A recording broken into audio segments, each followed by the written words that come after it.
Alright, so here we go. This is going to be the first tarantula feeding video on this channel. And we're going to start it off by feeding all four of my slings. I've only had I've only got 9 tarantulas at the moment.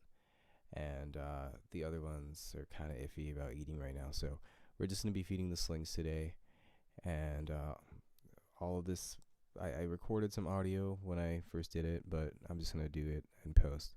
So the first one we're going to be feeding is Lapis lazuli, who's my Pterinopelma sazimai, or the Brazilian blue tarantula.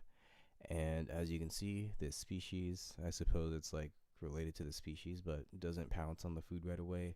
Didn't get a clip of it eating, so sometimes they're a little iffy about eating. She is hungry. She did eat right after that, so yeah, I don't know what it is, but sometimes they just don't pounce on it right away.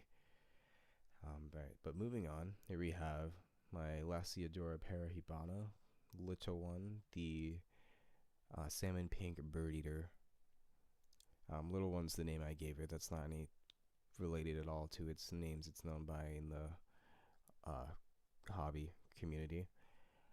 But this is my first sling and my second tarantula, as you can see by the label I gave it. And I love this thing. I'm hoping it's a female.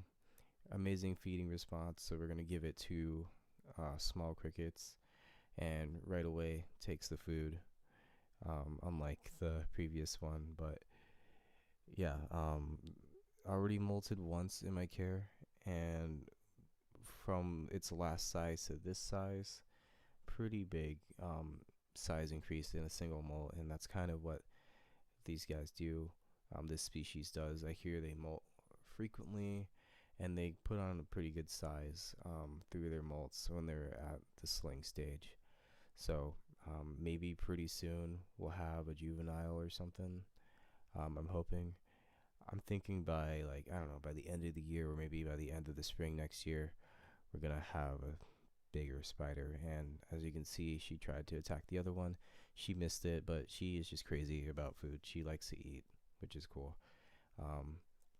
Again, I'm just hoping it's a she, but here we got a close-up of it, and you can see like her hairs and stuff. She's kind of on like borderline sling, borderline juvenile territory, starting to get there. So yeah, this one, hopefully it's gonna make a great display tarantula once she's all grown up. So I'm very excited for that.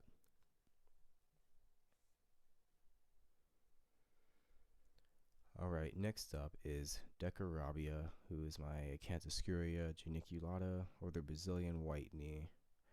So this species, or not this species, sorry, I keep saying that, but this one in particular made a burrow. Thought it wasn't going to be a good attack footage-wise, but as you can see, we got this like kind of silhouette in the shadows kind of attack, and I actually think it ended up being a pretty cool clip. Hopefully next time I feed it, we'll see it out and about. Yeah, this is my newest addition to my collection, so really excited for this one to grow as well.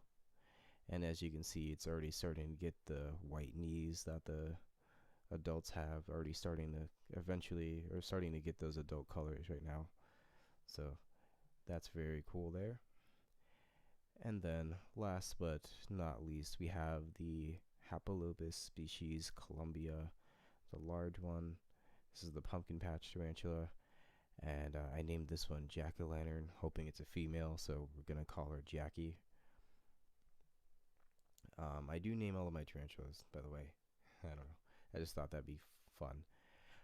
And in the footage, like when I recorded this, I actually had no idea where she was. I dropped in 2 pinheads. I didn't know where to anticipate she'd be coming out from, and right after the attack, my camera died. So right here, we just see her legs. She gets the food, and then my camera died like right after. So hopefully next time we'll get a better feeding footage of her. And to close it off, though, we're just gonna see this footage, I guess, of Decarabia outside of his burrow.